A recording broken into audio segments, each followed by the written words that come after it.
someone very special to introduce you today. We have a great opportunity. It is my pleasure to introduce Mayor of Lynn, Tom McGee, who is here to speak to you and deliver his State of the City address. Mayor McGee is a former state senator and an accomplished attorney. Mayor McGee has always been a great supporter of Lynn Public Schools and especially Lynn Classical High School. We're honored to have him here today and to speak with us. Thank you.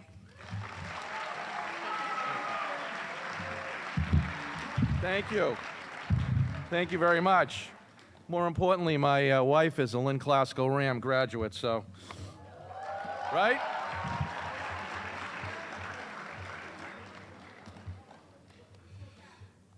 Let's go Pats, right?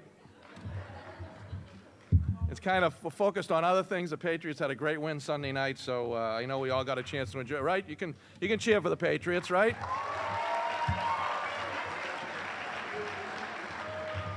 They need to know we're cheering for them all over New England, right? They did a great job. Well, thank you. Thank you all for being here, and it's great to be here with you today.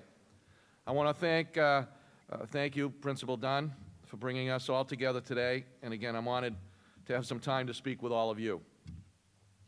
Tonight, I will deliver my first State of the City address to discuss what my administration has been working on the past year and what my vision as your mayor is for our city. I felt it was important to talk with you today because Lynn is not just your parents' city or your teacher's city, it's also your city. And the work I am doing is to make our city stronger for the future and a better future for all of you. I truly believe that the state of our city is strong, but we are working every day to make Lynn stronger and better than ever before. Frederick Douglass, who for a period of time called Lynn home, once said, "We have to do with the past only as we can make it useful to the present and the future. We need to look at the past to not only learn from our mistakes, but to guide us onto a better path." I'm working to learn from our city's mistakes and successes in the past to solve the issues we have today. These challenges will not be solved overnight, but I am committed to making decisions in the best interest of you, your families, and our city to make sure we live within our means and at the same time ensure that City Hall is providing necessary services to the residents and businesses in Lynn. I am confident that Lynn, the city we all believe in, will come out stronger than we have ever been. I believe this because of the commitment and strength of people who are determined to lift our city up. We are working hard to create opportunity. Over the past year, we've been working on increasing housing options here in Lynn for people at all stages of their lives. Options that will allow people to live and thrive right here in our community. We've added several new businesses. Many of you may have been to them, but if not, they're starting to thrive downtown. One Mighty Mill, Brew on the Grid, Revolution Pie and Pint, and Luna Sweets.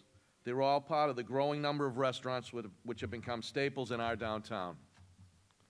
We're working on making Lynn stronger by connecting our city and improving quality of life for everyone. We are placing an emphasis on expanding open spaces through projects such as the Northern Strand Community Path, a bike and pedestrian path that runs along the former MBTA rail station right here through West Lynn. The path will connect from the Saugus border in our West Lynn neighborhood through the downtown to our waterfront, and on the other direction will lead into neighboring communities as far away as Everett.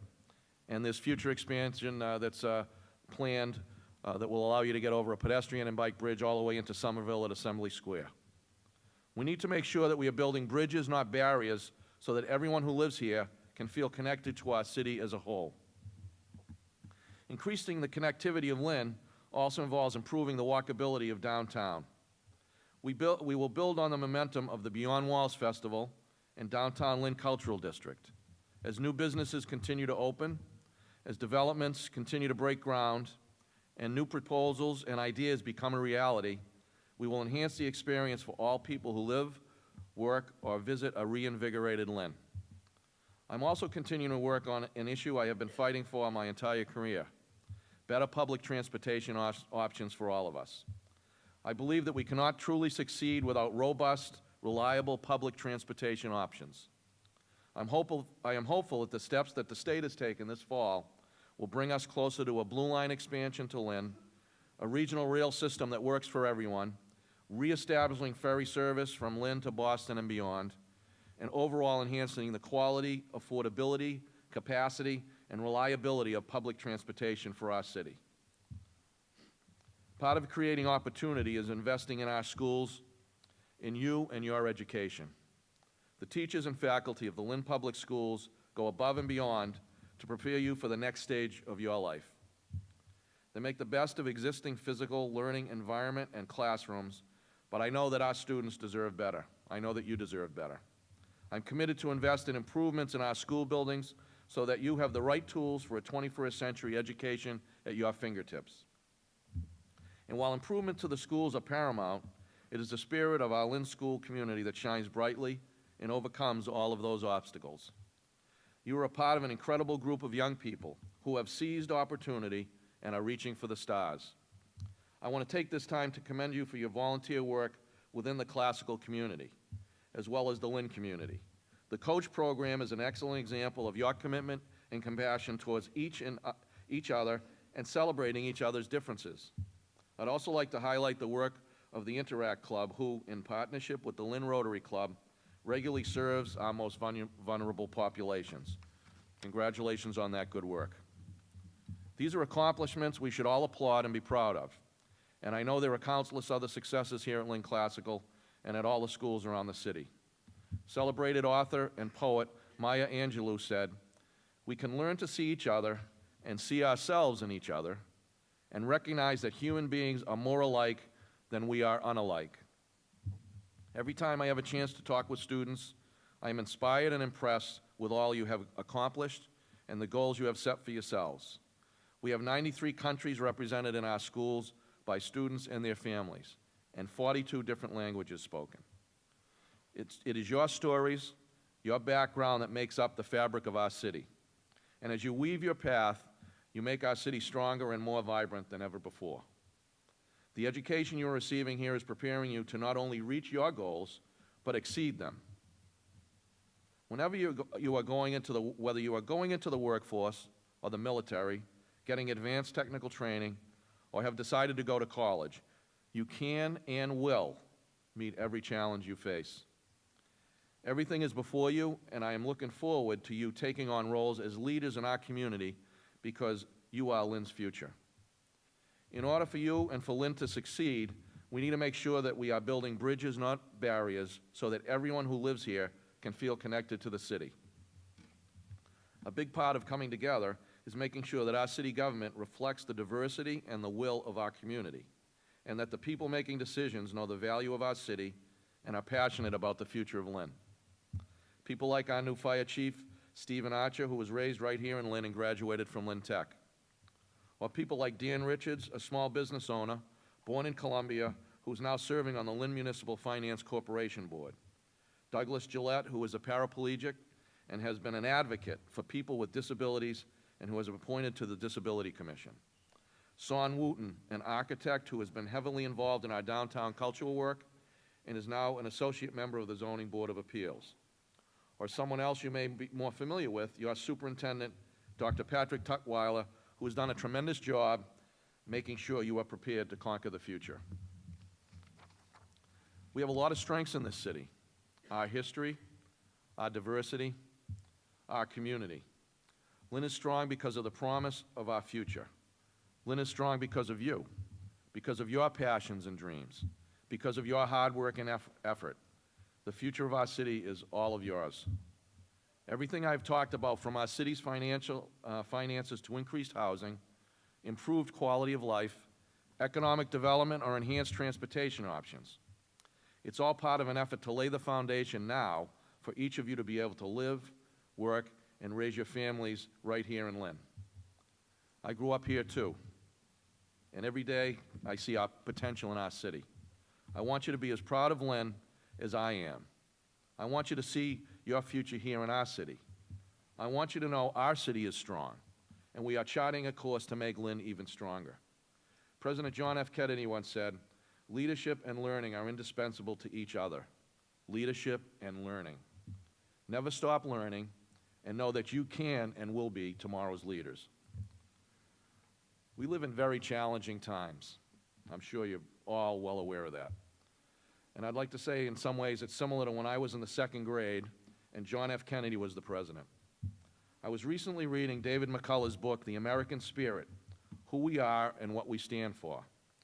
And the following quotes struck me because they ring as true today as they did during President Kennedy's time in office. We must educate our children as our most valuable resource. We must have trained, many trained people. Their finest talents brought to the keenest edge. We must have not only scientists, mathematicians, and technicians, we must have people skilled in the humanities.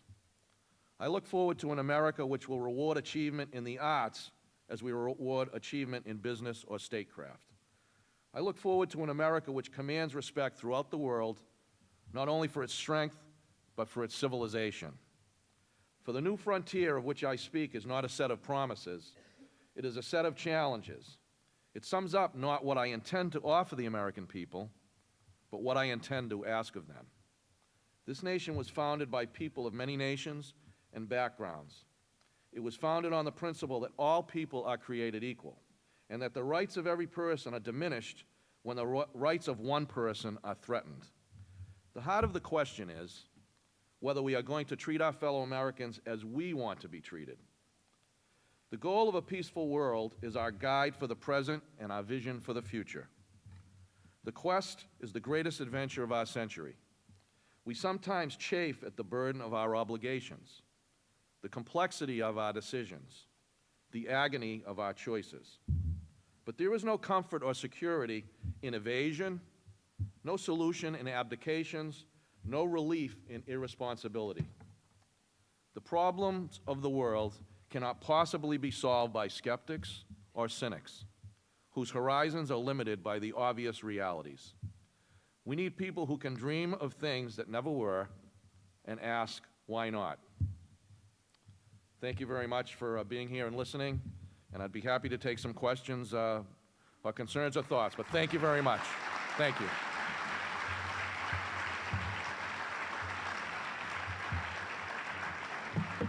Thank you very much. So again, Principal Dunn, if anyone would like to ask any questions or voice some thoughts.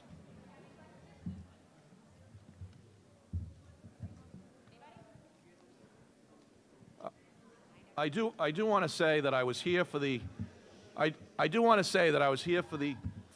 Holocaust. How many people were here for the Holocaust memorial? Not many people. Was somewhere? Okay. I just want to say, one, it was a really powerful day here at Lynn Classical, and to hear from one of the survivors of the Holocaust, Mr. Trumpeter, who told a pretty powerful story, but I think just as impressive was the attention that all of the students gave to the program that sometimes seems like ancient history, but in reality is not that long ago when you think of the horrors of the Holocaust and what happened, and then to have all the students that came up after and had a chance to meet with Mr. Trumpeter. So I was very impressed with how all of the students, one that were here and those that were there that aren't here with us this morning or this afternoon, really listened to that message. And I think the message that resonated with me, and Representative Cahill also gave, I think, a very, very moving and powerful words, was the challenges we face today, and that the reality that hate crimes continue to escalate around the country, larger they've been in a long time. But the point was more than just the hate crimes that are growing, but the words of hate or the words of disdain for people that happen that aren't at the level of hate crimes, but feed into the kind of things that separate us and divide us, and that's really happening in this country. So I think the powerful message was the people that didn't stand up in Germany during those times as people were persecuted and those hateful words turned into hateful actions, that we all recognize that that is not ancient history, but today we need to be sharing what we share in common, both as people from Lynn and people that live in this country. So that was really a pretty moving and powerful experience for me. I was not part of the program, but I had a chance to see it. But I just wanted to make the point that I really was impressed with the students here to, one, hear the message, but more importantly, get a chance to meet someone that was pretty special. So, and I know Principal Dunn was a part of that. It was a pretty special event. So, and again, I'd love to hear from you if you feel like asking some questions or concerns or thoughts. Good. You don't want to just hear me speak, right? Hello, Mr. McGee. Thank you for actually speaking to us today. I actually have a question for the school's performance academically. How is it that going? How is our rank for the school, I guess? We had a great meeting. It's a good question. How are things going with this school? And I know that we had a meeting at the school committee last week. There were a lot of pieces working closely with Superintendent, Principal Dunn, to put the pieces in place to make sure that the tools that you all need here at this school are going to be there. And I know that there's a lot of focus, and I really believe strongly that definitely with everybody working together, we're moving in the right direction to ensure that the education you get here at Lynn Classical is the best possible education. So we're working to make sure that those opportunities continue to be here for you, and how we can improve those opportunities are definitely at the top of the list. We had a very good discussion at our last school committee meeting. It's on the top of our agenda, and I want to thank Principal Dunn, who's been working really closely with the superintendent, the deputy superintendents, and the elected officials to make sure that we're doing what we need to do here at Lynn Classical. And we're looking for the resources from the state to help make that happen. Also, one more thing, actually. Sure. Is it possible that the roads can be fixed? That what? The roads can be fixed. The roads can be fixed? Yeah, it's kind of bumpy, I mean, I don't know. That's a great question.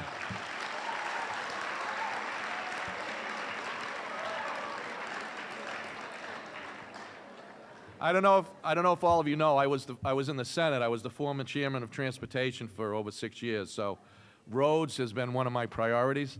But we are really challenged financially in the city, and we have not really had a plan in many years to address our infrastructure, whether it be schools, roads and bridges, sidewalks.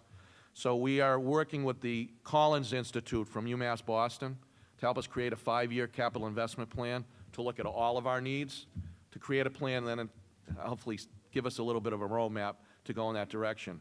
We only get $1.5 million a year from the state. We're trying to see if at some point we can match. That's for roads in the city. We're trying to see if we can find some money to match those dollars.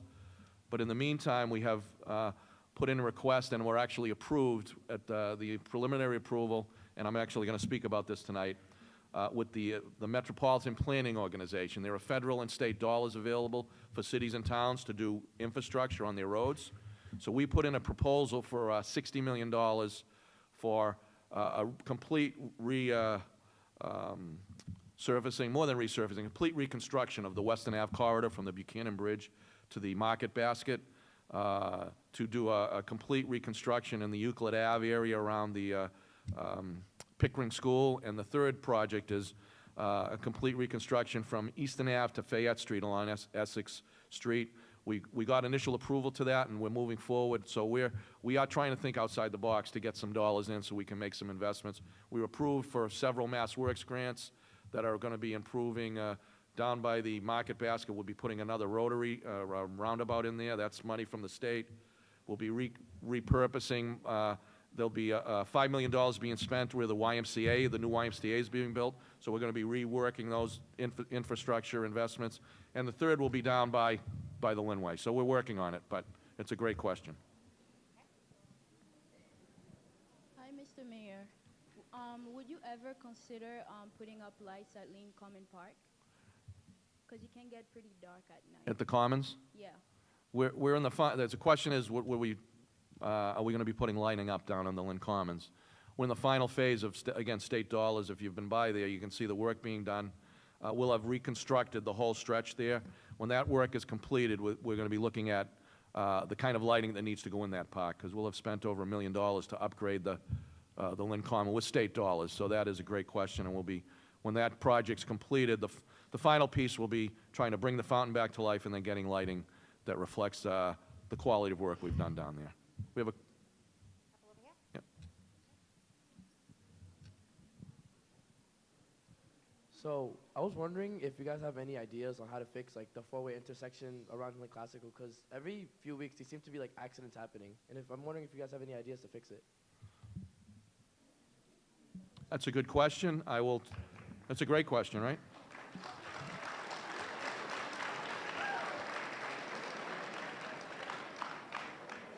I'll bring that back to my DPW and our discussions. We meet weekly with an economic development team, and we bring up those kind of questions. We actually did get money. We did get money. There's money available. There's money available from the new casino for different cities that are impacted. We got $100,000 to take a look at all of our signaling in the city and do an inventory and see how it's working. So we're in the process of doing that. But I will definitely bring back the concerns related to the, I realize it's a crazy intersection. I'll bring back the concerns to see what we can do to take a look at that. Thanks for the question. Hey, I was wondering, what are the plans for the waterfront? Questions, what are the plans for the Lynn waterfront? There's a couple of things going on right now. We have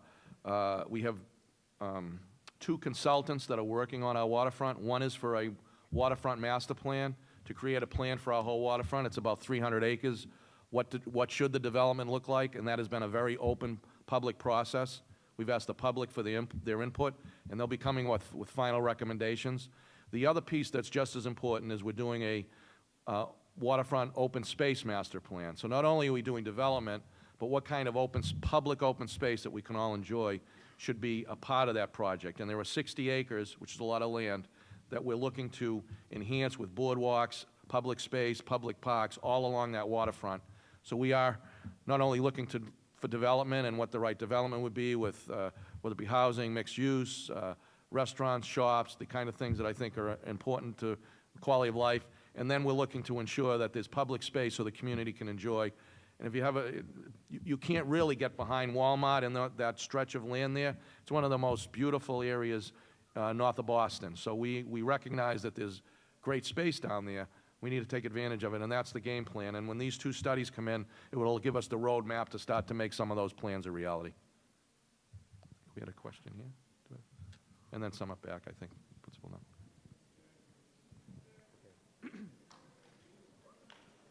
So I just have a question. Well, I just have a question concerning Lynn Harbor, particularly regarding both biodiversity in Lynn Harbor and also the pollution of Lynn Harbor itself. There was a lot of reports of really foul smells south in the hot, and also people dumping into Lynn Harbor frequently, and whether or not there's any plans to limit that, and also possibly bring the Marine Science Center to allow them to expand in Lynn, because their expansion's been stunted in the hot season. So the two questions are, what's going on with Lynn Harbor? There's been some dumping. Are you talking about the dumping that's gone when there's heavy rainfall? Or separate dumping that's probably illegal? And the second question was related to Northeastern that's over in Nahant, whether or not we would pursue their opportunity to bring them to Lynn. So the first piece, and I had a meeting earlier this morning, is we're in the process of, under a consent decree from the federal government, to separate the sewer pipes and do what's called a separation of CSO project, combined sewer outflow. So you would separate the pipes to have rain flow separate from the sewage that goes into the treatment plant. And what happens when it's not separated is that the treatment plant gets overwhelmed. So that is a $130 million project. By July 1, we will have 100% design to start that project moving forward. So we are addressing from our end some of the concerns or some of the issues that are impacting that. In terms of the Northeastern being interested in Lynn, until there's a definitive answer in what's going on with Nahant, that still is in the process of negotiation. We haven't really weighed it in, but if Northeastern was interested in meeting with us and talking about coming to our waterfront, we would definitely be open to those discussions to see if they would want to come to Lynn. So it is something it's on our radar screen. We've been approached on it, and we have basically said if there's an interest moving forward and Nahant is a closed door, that we would talk to them and see if they had a fit on our waterfront. But thank you for the questions. Might have another question up back. A couple of more questions.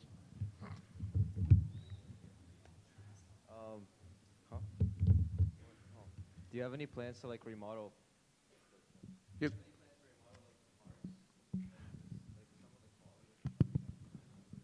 Question was, do we have any plans to remodel some of the parks? The quality has been a challenge. We approved a few months ago, a $4 million bond that's going to be doing a lot of different work around the city, and there's a number of parks that are a part of that we're actually going to be refurbishing, and some of them have been probably some of the parks that were really in real disarray. So we are moving forward on that. I mean, the parks are definitely a valuable piece of our community. The question on the Common was a great question because we're in the process of finalizing that complete construction of the Common to make that an accessible place. But you're right, there are some parks in good shape, others that are not in great shape, and we're working with some of that bond money to start to address some of those. And I think the other part of it, and I mentioned earlier, we could be a showplace for the region if we do the right thing on our waterfront and create a 60 acres of open space parkland that will be, some of that will be, there'll be areas where you can be up high and have a real view of the whole region. I mean, it's really, some of the plans, once they get finally submitted to the public, going to be pretty impressive. So it's definitely something that I feel is important, and I think as a community is important for us to move forward on. And we are making some progress, I think, on some of the parks. That work should begin probably in April or May.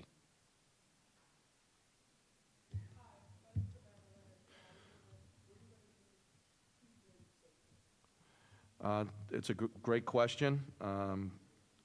We are, I think there's a lot of things going on with Stop the Violence has been a great grassroots operation that's going on. They're getting a lot of people engaged to making this community safe, working with neighborhoods to ensure that. We've actually are in the process of hiring a number of police officers. We have not been able to fill the SRO positions in some of the schools. We were down substantially on what we should be in terms of staffing.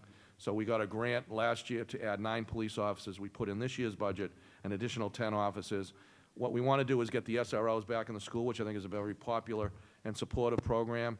The community policing program that many of you maybe weren't aware of that happened in the past, where there were police on bikes and out in neighborhoods really building relationships in the community, in the neighborhoods, so that there was this connection both with the police and with people in the community to make sure we're a safer place. So we are working to get back to where we were probably 10 or 15 years ago. And some of those are challenges. We have a $5 million deficit in the current outlook for next year's budget, which is a real challenge from our perspective. We had to borrow money to balance our budget. So the city has been in real financial disarray. And so the real challenge in the first year on the job is how do we stabilize our budget, start to balance it, get some economic development coming in to give us some revenue, and then start to address some of these issues that really impact us. Safety in our neighborhoods, safety on the streets. Crime has continued to go down. It's been really a good story, but it doesn't mean that we can't do better, so we're definitely working on that. It's a community, as I said earlier, that we feel comfortable in. We love this community. We want to make sure everybody feels safe wherever they are in the city of Lynn. We have time for one more? One more question. Is there any plans in action on school delays or cancellation system for students without transportation on days with dangerous weather conditions? Could you repeat that? Is there any plans in action on school days without? So you're talking about how we make decisions on closing school, particularly with school delays. and how quickly you can get that information, or making sure the plan is in place? Making sure a plan is in place. Okay. It actually came up at the last school committee meeting. We've had numerous meetings through the fall. We made some major changes to the what parking is available, what school lots are available. Some we eliminated, others we enhanced, and then we opened other locations so people that don't have parking can get parking in a snow emergency. As part of that discussion, we went through our whole plan of how we both address the storms with limited resources, and then how do we make the decisions. At the school committee meeting the other night, so we're trying to be as proactive as possible, recognizing that we've had some really unique storms over the last 2 weeks with snow, then rain, then freezing and sleet. That was really a challenge for the DPW to get to, and it was not just our community around the region. But there was a discussion related to delayed school time, and there was, I don't think we've, and the superintendent said, I think over 20 years, was that? Were you at the meeting when we? My understanding is an issue with buses and if they Right. had a staggered start like that, they wouldn't be able to And we haven't had a delayed school, there hasn't been a delayed school opening in over 20 years. So the superintendent suggested to the school committee at our last meeting that we revisit it, start to address some of the issues, whether the busing creates a challenge, and how can we then set a policy up that works within the parameters of how we get people bused to school, particularly on the transportation side, and how do we make it so that we ensure that if it has to be a delay, that we have the plan in place to make that work. So we are taking a serious look at that, revisiting what was done maybe 2 or 3 decades ago in terms of delays, and then looking at what other communities do and how we can work with the buses and the busing that we have to get people to school, the students to school, and then how do we make it work so that the safety of the students and getting around when there's a safety issue is a challenge. And it's never an easy decision to make to cancel school or to do a delay on it, but we're working to try and ensure that we make the right decisions based on all the facts that we have at the time, and hopefully put together a plan that maybe would allow for delayed openings that make sense for the whole system. But thank you again for the question. And again, I want to just thank you. Great questions, well thought out questions, and I think those questions highlight some of the challenges we face in elective office. No easy answers, some tough issues that we face. But I really think Lynn is challenged by a lot of adversity across the board, financial and otherwise. But I really believe that it's a great city. We also, in all of these challenges, we find great opportunity for a better today and for tomorrow. And again, I think all of you will be a part of that. Thanks for listening and your attention.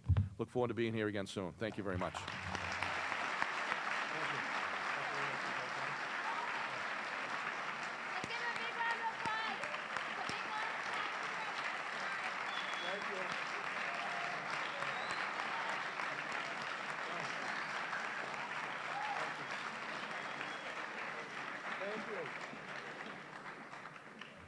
So it is a great honor to have him here. It's great that we got to hear all of his ideas and how to move our city forward and to get some great ideas from you, because you guys are the future of the city. So thank you so much for your attention.